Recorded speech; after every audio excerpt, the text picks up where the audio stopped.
noite, irmãos. Com alegria, mais uma vez, nós estamos aqui para cultuar o nosso Deus.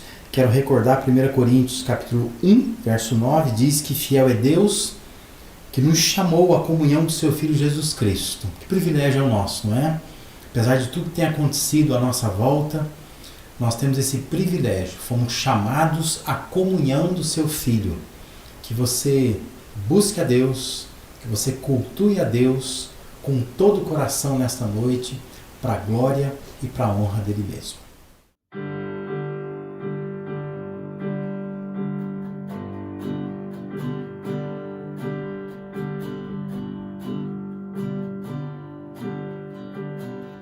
Nossas forças irão se renovar se esperarmos no Senhor, esperamos no Senhor.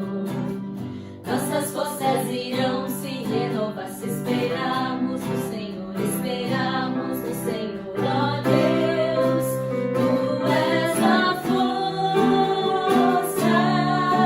que traz a esperança, pois só Tu és o eterno Deus, Tu és o eterno Deus, que nunca irá deixar seus filhos. Tu és o nosso defensor, o Deus Consolador, nos ergue quando estamos fracos. Nossas forças irão se renovar se esperarmos no Senhor, esperarmos no Senhor. Nossas forças irão se renovar se esperarmos no Senhor, esperarmos no Senhor. Ó Deus, Tu és a força que traz a esperança,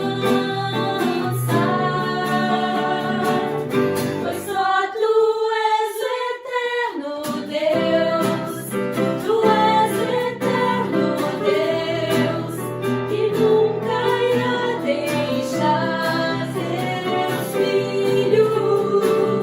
Tu és o nosso defensor, o Deus Consolador, nos ergue quando estamos fracos, pois só Tu és o eterno Deus, Tu és o eterno Deus, que nunca irá deixar teus filhos.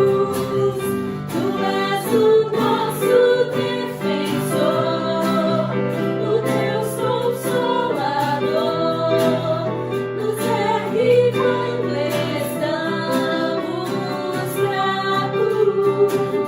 Nossas forças irão se renovar se esperarmos no Senhor, esperarmos no Senhor. Nossas forças irão se renovar se esperarmos no Senhor, esperarmos no Senhor. Nossas forças irão se renovar se esperarmos no Senhor, esperarmos no Senhor. Nossas forças irão se renovar se esperarmos no Senhor, esperarmos no Senhor.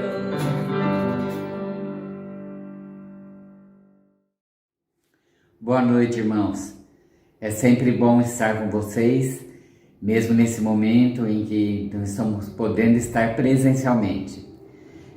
Logo estaremos de volta, estamos com saudades de todos. A Cida vai orar agora. Oremos. Querido Deus e Pai, nós queremos agradecer ao Senhor por mais um dia, Pai, poder estarmos reunidos, Pai, mesmo que à distância, Senhor Deus.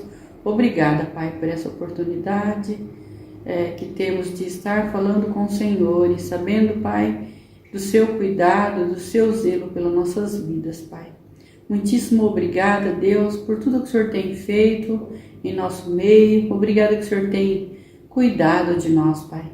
Continua, Pai, nos dando sabedoria para vivermos nesse hoje e vivermos com alegria e agradecendo sempre a Tua presença em nossa vida, Pai. Muitíssimo obrigada por Jesus. Em nome dele que nós te oramos. Amém. Boa noite, bom culto a todos. Tchau. Tchau.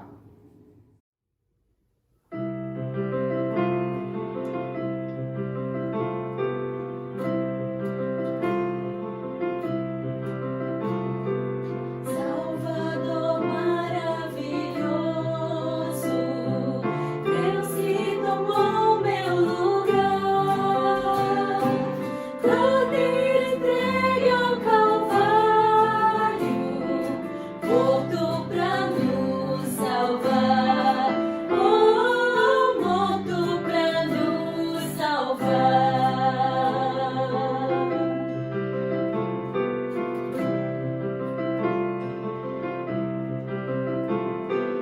Consolador, conselheiro, Deus que me vem abraçar, na noite escura da alma, tu vens comigo andar, tu vens comigo andar, por isso nós te adoramos, por isso vamos louvar, pois essa graça que saia, só tu nos podes dar, só tu nos podes dar.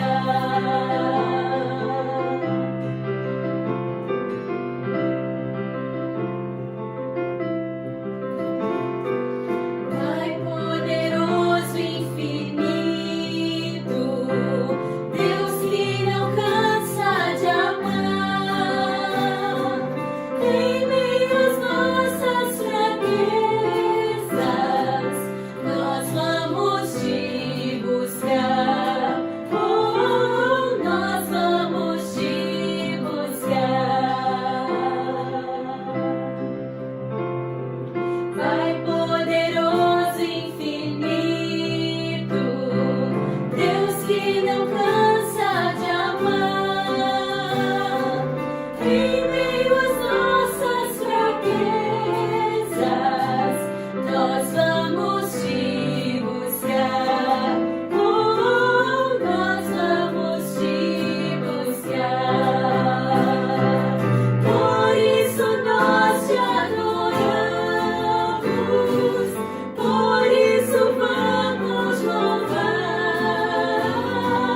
pois essa graça que saia, só tu nos podes dar, só tu nos podes dar. Por isso nós te adoramos, por isso vamos louvar, pois essa graça que saia, só tu nos podes dar, só tu nos podes dar, só tu nos podes dar.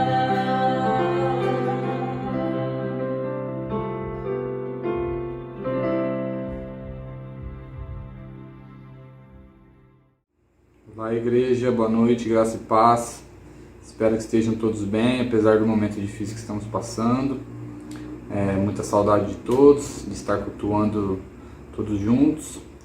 Vou passar a palavra para a Ellen, que ela vai estar fazendo uma leitura bíblica agora. Boa noite, irmãos, graça e paz. Assim como o Bruno falou, espero que estejam todos bem. Vamos juntamente ler Colossenses, capítulo 3, de 12 a 15. Revesti-vos, pois, como eleitos de Deus, santos e amados, de coração compassivo, de benignidade, humildade, mansidão, longanimidade, suportando-vos e perdoando-vos uns aos outros. Se alguém tiver queixa contra outro, assim como o Senhor vos perdoou, assim fazei-vos também. E, sobretudo, revesti-vos do amor, que é o vínculo da perfeição, e a paz de Cristo, para a qual também fostes chamados em um corpo, domine em vossos corações e sede agradecidos. Boa noite, irmãos. Fiquem com Deus. Tenham uma ótima semana. Tchau, tchau. Tchau, tchau.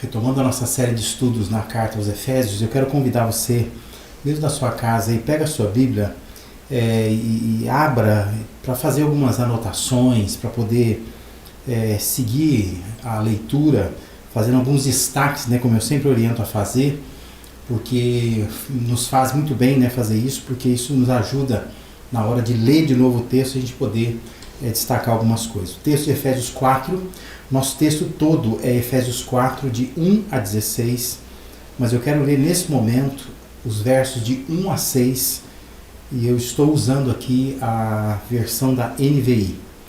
Diz assim: como prisioneiro no Senhor, rogo-lhes que vivam de maneira digna da vocação que receberam, sejam completamente humildes e dóceis, e sejam pacientes, suportando uns aos outros com amor. Façam todo o esforço para conservar a unidade do Espírito pelo vínculo da paz. Há um só corpo e um só Espírito, assim como a esperança para a qual vocês foram chamados é uma só. Há um só Senhor, uma só fé, um só batismo, um só Deus e Pai de todos, que é sobre todos, por meio de todos e em todos.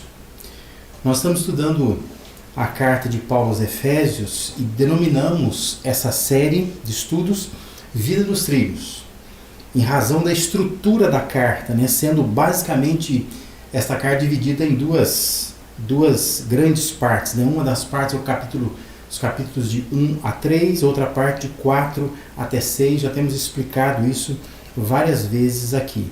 Nós já vimos toda a primeira parte da carta. E essa primeira parte da carta que nós vimos até aqui trata de tudo o que Deus já fez em Cristo. E nós enfatizamos que são conceitos a serem reconhecidos por nós. São os trilhos que já existem firmados por Deus. Resumindo toda essa primeira parte, dos capítulos de 1 a 3, nós podemos dizer que Deus fez tudo o que era preciso, nos dando uma posição em Cristo, posição de salvos, de regenerados, de redimidos, de ressuscitados com Cristo e, portanto, vivos e portadores de um poder divino que Deus confia aos seus escolhidos. Agora, nós vamos passar para a segunda parte dessa carta, onde Paulo discorre o que nós precisamos fazer para poder, então, ajustar a nossa existência a esses trilhos que Deus já firmou. O nosso texto é Efésios 4, de 1 a 16, e eu sei que você já me ouviu falar nesse texto em outras vezes, em outras ocasiões, porém mais subdividido em partes menores.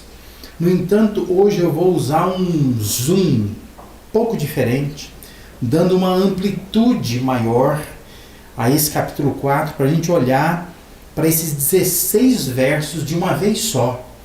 E com isso, claro, não vamos nos deter em muitos detalhes, mas tentar observar de uma forma mais abrangente essas orientações que Paulo está dando aqui nesses 16 versos do capítulo 4.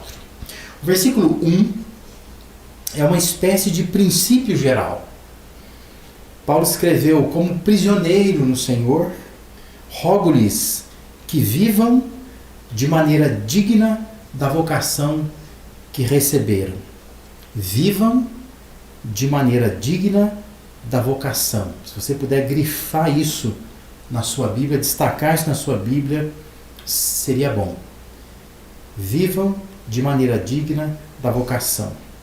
Essa é o que nós podemos chamar de uma exortação maior, aonde Paulo ele está fazendo um apelo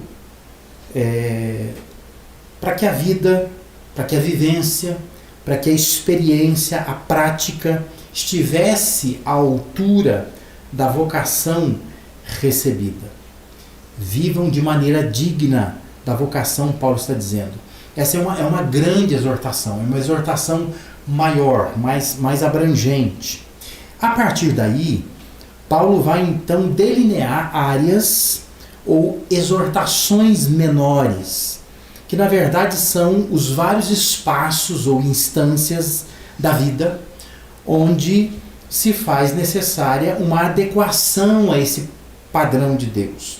Uma visão, uma linguagem militar, seria a postura de acordo com a patente. É isso que Paulo está tentando fazer aqui, né? Fazer com que a gente entenda a patente e possa então adequar a postura a essa patente. Ou se a gente preferir, é a caminhada correspondente à chamada. A patente ou a chamada é Deus quem confere, ou Deus quem conferiu, já fez em Cristo, que é o que está nos capítulos de 1 a 3, né? E a postura ou a caminhada é esse esforço humano, esse esforço cristão para viver segundo o que Deus quer. Então, entendendo isso, o primeiro espaço que Paulo aponta aonde é preciso viver de maneira digna da vocação a que nós fomos chamados é a comunidade, a vida comunitária no âmbito da igreja. Não necessariamente a comunidade no sentido social, embora os princípios aqui também funcionem, dão certo nesse âmbito da comunidade, que a gente usa essa expressão para se referir nesse contexto mais social, né, comunidade em geral. Aonde que a gente deve então concentrar atenção para viver em comunidade? Claro que as orientações de Paulo, elas têm como propósito fazer com que as pessoas, os cristãos, vivam bem em comunidade, na comunidade da igreja. Mas a questão é, aonde nós vamos concentrar a atenção para que a gente viva bem em comunidade, viva de acordo com aquilo que Deus quer? Em primeiro lugar, colocando foco na proposta divina. Observe, nós já lemos, mas vamos ler novamente com uma atenção redobrada, versículos de 2 a 6. Paulo escreveu: sejam completamente humildes e dóceis, sejam pacientes, suportando uns aos outros com amor. Façam todo o esforço para conservar a unidade do Espírito pelo vínculo da paz. Há um só corpo e um só Espírito, assim como a esperança para a qual vocês foram chamados é uma só. Há um só Senhor, uma só fé, um só batismo, um só Deus e Pai de todos, que é sobre todos, por meio de todos e em todos. Paulo estava orientando os cristãos do seu tempo a se concentrarem nos pontos de convergência, para que não houvesse divergência. Observe, Paulo ele assinala 7 coisas que nós temos em comum. Paulo diz que há 7 coisas que, se nós olhássemos para essas coisas, são pontos de convergência, são pontos em comum, são coisas que nos unem. Ele fala do corpo, falando do corpo de Cristo, né, da igreja. Somos um corpo, temos um mesmo Espírito, o Espírito Santo, temos uma mesma esperança, nós temos um Senhor só, que é o Senhor Jesus Cristo. Nós temos uma mesma fé, o mesmo corpo doutrinário, uma mesma declaração de fé. Nós temos um só batismo, que não deve ser o batismo nas águas, mas aqui fala do batismo no Espírito Santo. Todos nós fomos batizados no Espírito Santo, no mesmo Espírito, como é dito também na primeira carta aos Coríntios, capítulo 12. E diz que nós também temos um Deus e Pai, um só Deus e Pai. Paulo nos desafia a olhar para o que nos une e não para o que nos diferencia, nos distancia. No meio de um universo de diferenças que caracterizam cada pessoa e cada igreja local, é preciso olhar e valorizar os pontos que nos unem. Quando o nosso foco está naquilo que une, o que une ajuda a manter as atitudes de humildade, de mansidão, de paciência, que são formas de oferecer suporte às pessoas com as quais nós convivemos. A proposta de Deus não é uma negação das diferenças, não é isso que Paulo está tratando aqui. Essas diferenças, claramente, elas existem. Deus não está negando isto. Mas a proposta de Deus é uma afirmação de que o que nos une tem que ter mais força do que aquelas coisas que nos distanciam. Justamente porque aquilo que nos distancia pode ser vencido com a disposição de suportar uns aos outros, com humildade, com mansidão, com paciência. Você quer viver bem em comunidade? Mantenha o foco na proposta divina. Fixe os seus olhos no que converge e não no que diverge. E isso serve para qualquer tipo de relacionamento. Família, no casamento, pais e filhos, no trabalho, na escola e por aí vai. Mas nós precisamos fixar os nossos olhos naquelas coisas que convergem, não naquelas que divergem.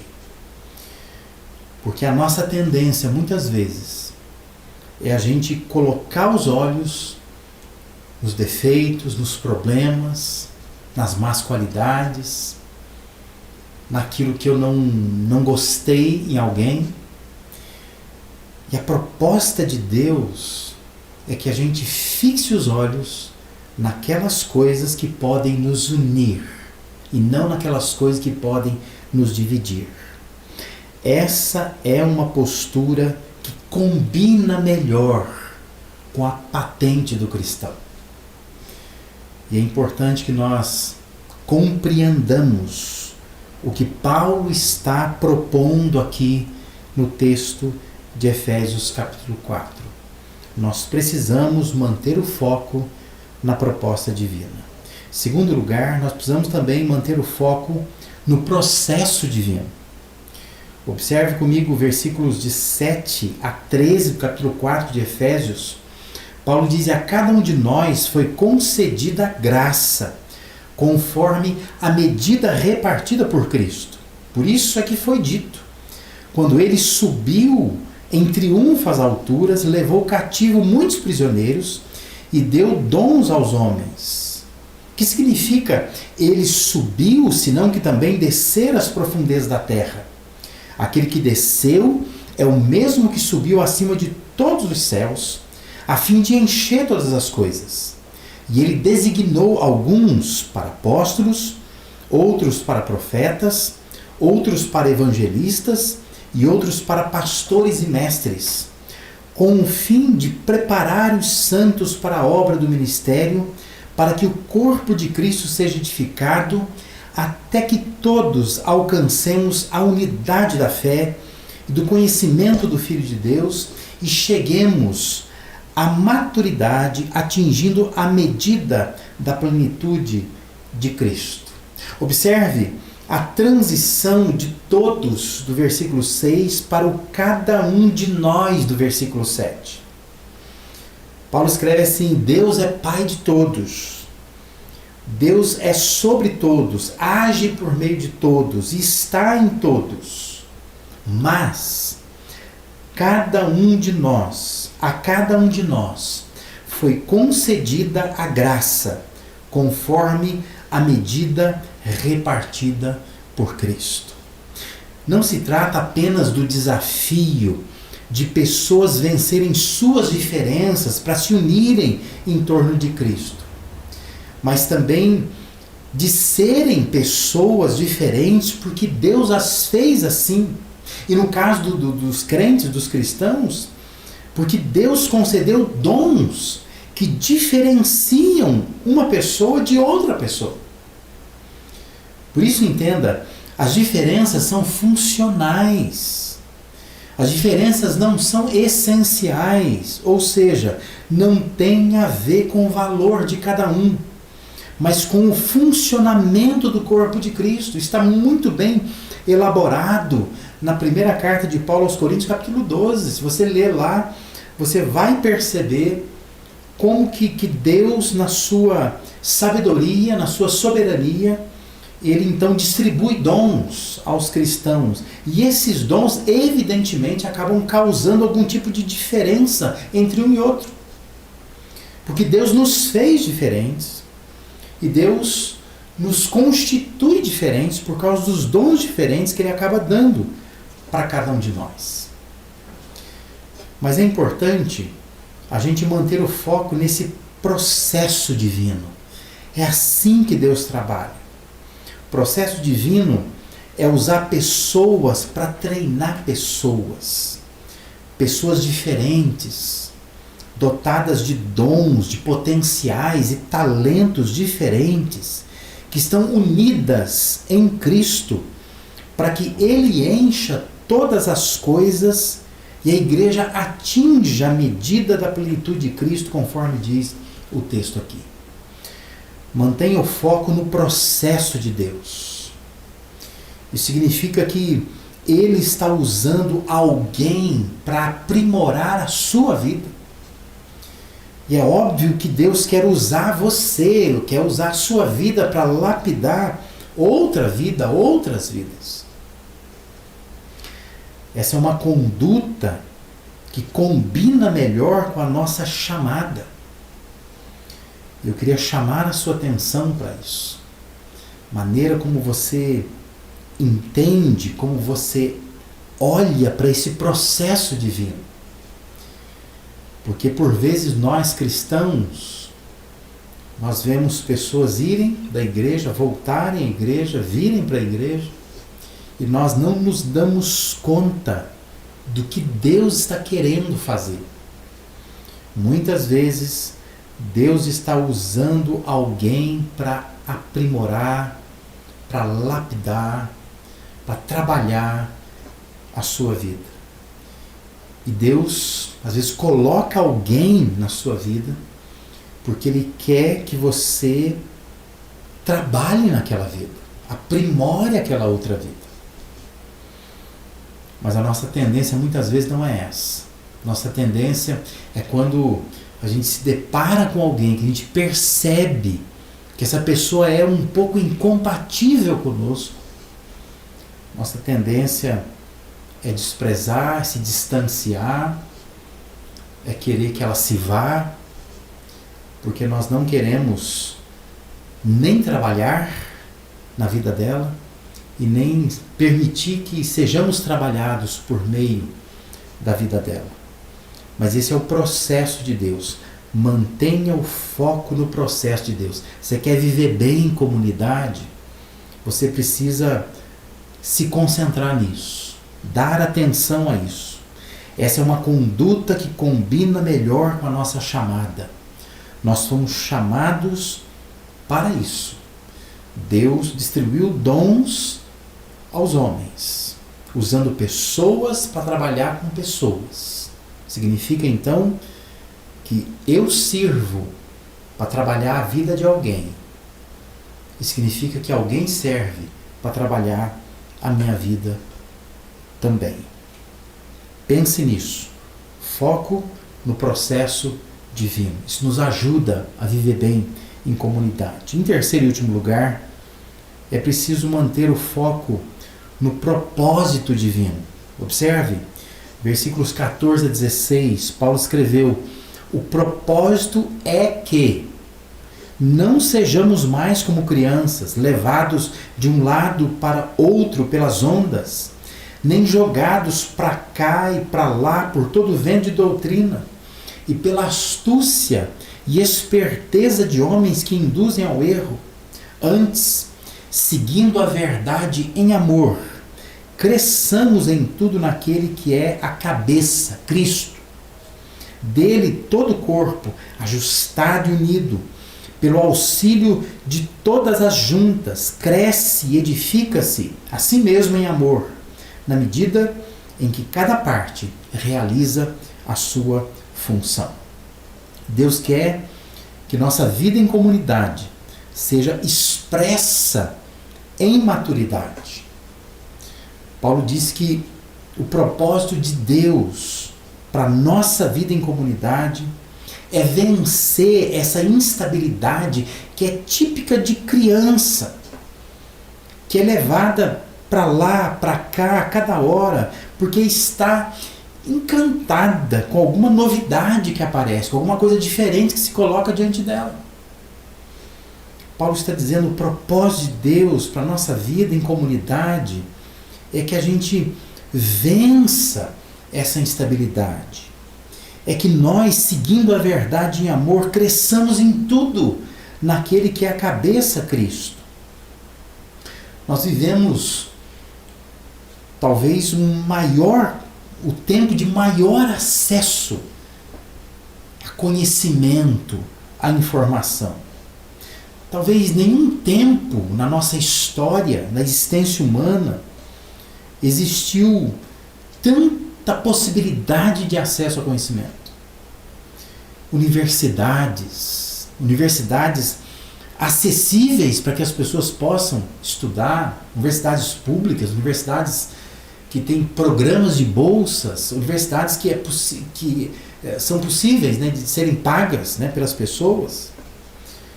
Nós temos cursos dos mais variados tipos, cursos online, não precisa nem sair de casa para estudar.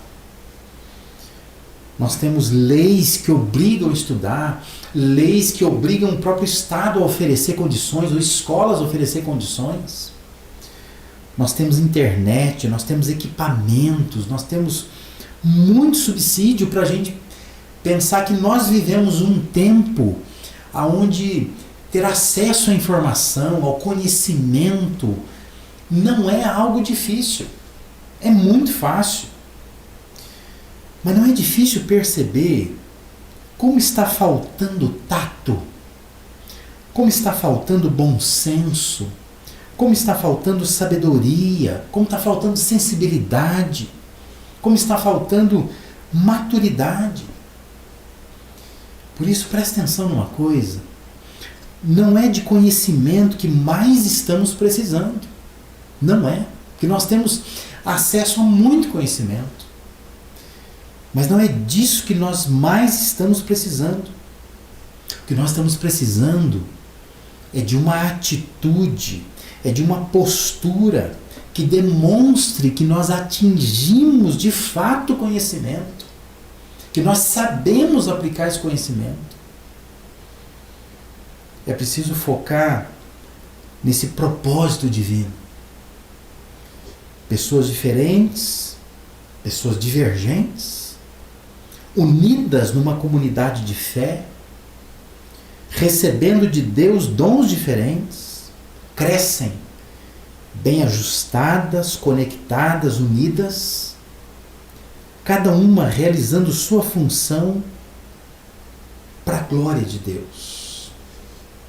Pessoas que têm tato, pessoas com bom senso, pessoas sábias, sensíveis, maduras, pessoas que não estão brigando por qualquer coisa, pessoas que não estão discutindo seus próprios pontos de vista, pessoas que não estão apegadas a si mesmas, mas pessoas maduras, Pessoas, como diz o texto, que atingiram essa maturidade, essa plenitude de Cristo.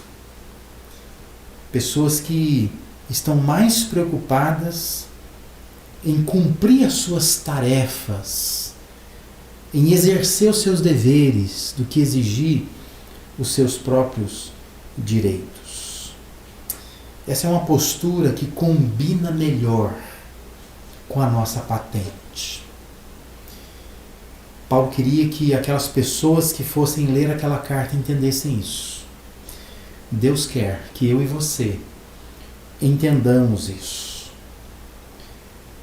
Esse tipo de postura combina melhor com a patente que Ele nos deu, com tudo aquilo que nós já reconhecemos, já entendemos que estão coisas expostas nos capítulos de 1 a 3 de Efésios.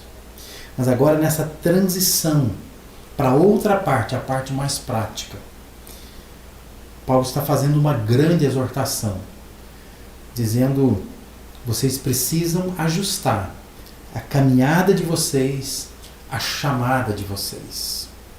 A postura tem que estar de acordo com a patente que vocês receberam. O primeiro foco que ele vai dar é nessa vida em comunidade. Por aí nós começamos esse trabalho de ajuste, de colocar a vida nos trilhos de Deus.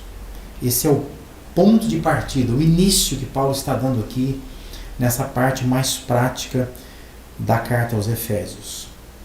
E nós precisamos, então, pensar naquilo que é a proposta de Deus. Precisamos pensar nesse processo de Deus. Precisamos pensar no propósito que Deus tem ao nos colocar juntos uns com os outros. O que é preciso mudar? É preciso mudar o foco, porque o nosso foco precisa estar naquilo que converge e não naquilo que diverge. Quantas vezes a sua postura, a sua palavra pende muito mais para a desunião do que para a união? Isso precisa mudar. Nós precisamos focar muito mais nos pontos convergentes do que nos pontos divergentes. Somos pessoas, somos igreja comum. Nunca seremos igreja perfeita, pessoas perfeitas. Por isso, o que Paulo está sugerindo aqui, o que Deus quer, é que a gente entenda a proposta de Deus. A proposta de Deus é: focaliza naquilo que nos une. Nós temos bastante coisa que nos une. Isso tem que exercer mais força sobre nós do que aquelas coisas, claro, elas existem, que elas também tendem a nos desunir. Outra coisa que nós precisamos mudar, nós precisamos focar as pessoas e não focar em nós mesmos. Nós precisamos descer do trono para o bem da igreja. Porque muitas vezes nós estamos num trono, nós queremos reinar, queremos tudo do nosso jeito. E nós vamos descartando e tirando pessoas do nosso caminho e nos afastando delas. Nós precisamos entender que o processo de Deus é usar pessoas para trabalhar pessoas, concedendo dons diferentes, para que as pessoas tenham capacidade de trabalhar conosco, nos preparando para o serviço no reino. E nós seremos também úteis na vida de outras pessoas, trabalhando na vida delas, para que elas também sejam preparadas para o serviço delas no reino. Precisamos focalizar mais nelas do que em nós mesmos.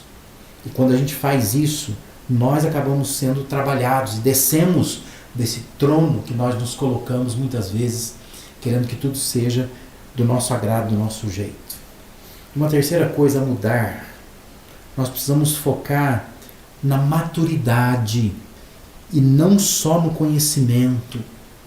Muitos cristãos conhecem demais a Bíblia, tem carreira cristã, tem estrada, tem chão na vida cristã, na vida de igreja, mas ainda são pessoas que não são maduras. conhecem bastante, mas ainda estão perdidas em discussões tolas, estão envolvidas com coisas que não deveriam, porque têm conhecimento de sobra, mas não têm maturidade. Por isso eu quero encerrar recordando o provérbio 23:15, que diz assim: meu filho, se o seu coração for sábio, o meu coração se alegrará. Que você durma hoje com essa palavra, com essa frase curta de Provérbios 23:15.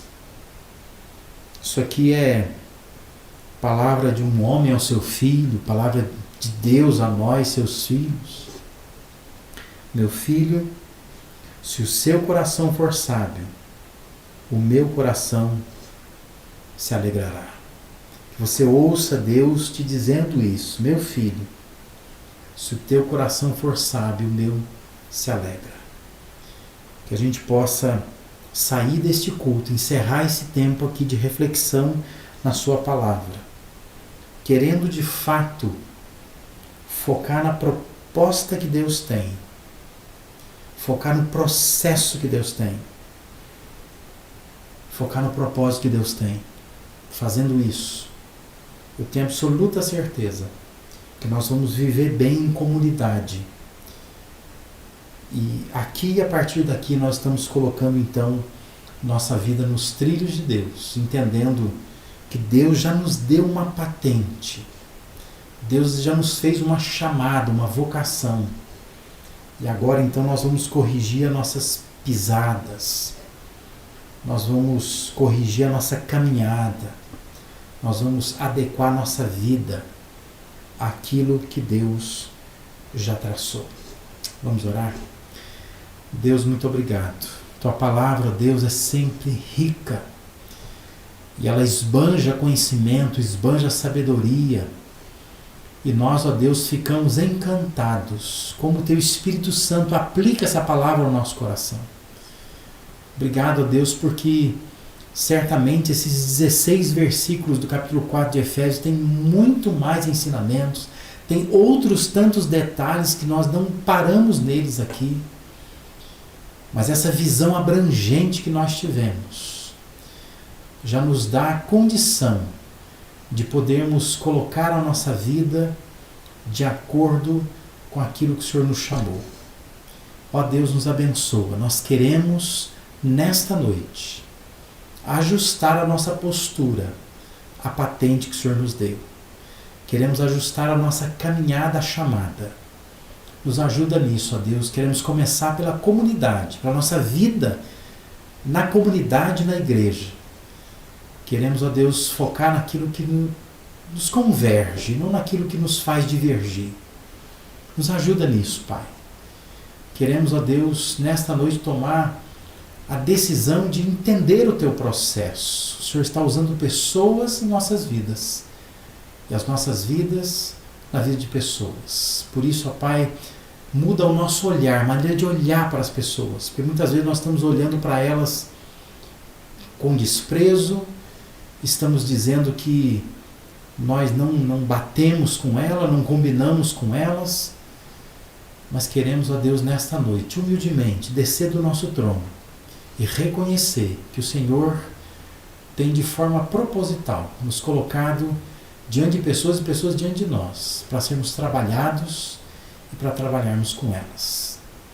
Nos ajuda, ó Deus, nessa noite, a focarmos o Teu propósito, o propósito de nos levar à maturidade, de parar de ficar sendo jogados de um lado para outro, por qualquer vento. Mas queremos, ó Deus, ser cristãos estáveis, cristãos maduros, que tenham bom senso, que sejam sensíveis, que caminham na comunidade com esse propósito, o propósito de ser pessoas maduras para a glória e para a honra do Senhor. Obrigado, Deus, pela Tua palavra, por esse tempo. Oramos por isso, em nome de Jesus. Amém e amém, Senhor.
Irmãos, nós estamos chegando ao final do nosso culto. Eu só quero recordar que se você não faz parte ainda do grupo da Life no WhatsApp, você manda um joinha para o WhatsApp que está aparecendo aqui na tela, tá bom? Lembrando que esse grupo é um grupo para receber informações apenas, não é um grupo de interação. Você não recebe mensagem das pessoas que estão no grupo e você não consegue colocar mensagem ali, apenas você recebe as informações, os links para entrar nos estudos, nos encontros e tudo mais, tá bom? Então, se você quiser fazer parte, manda um joinha que a gente te insere nesse grupo aí, tá?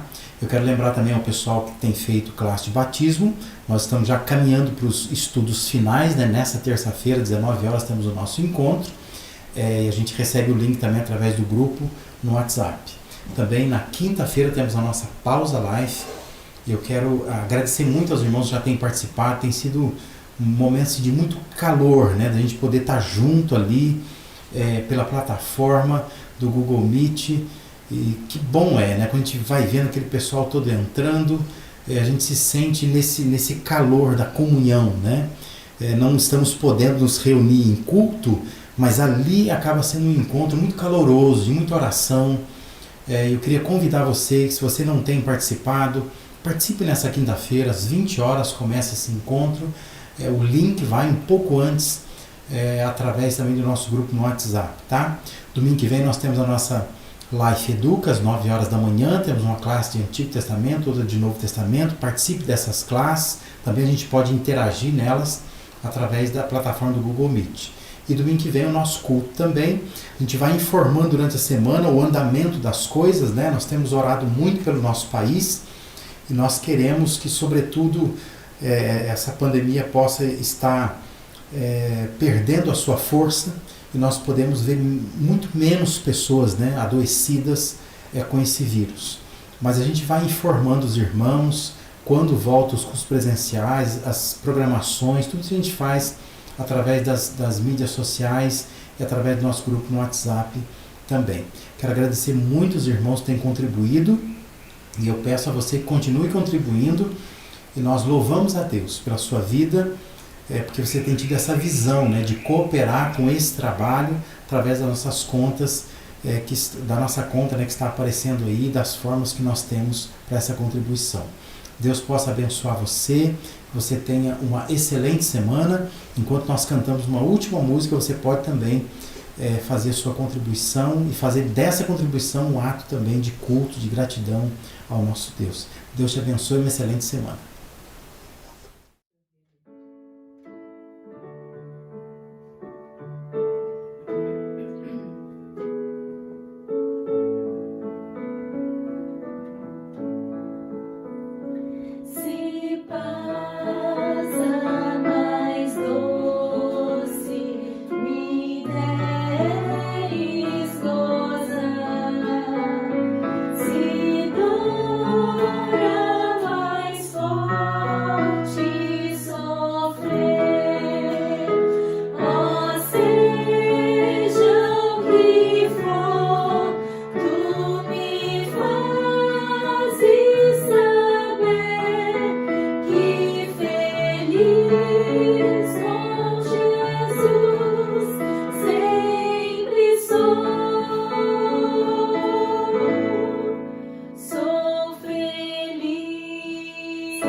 Embora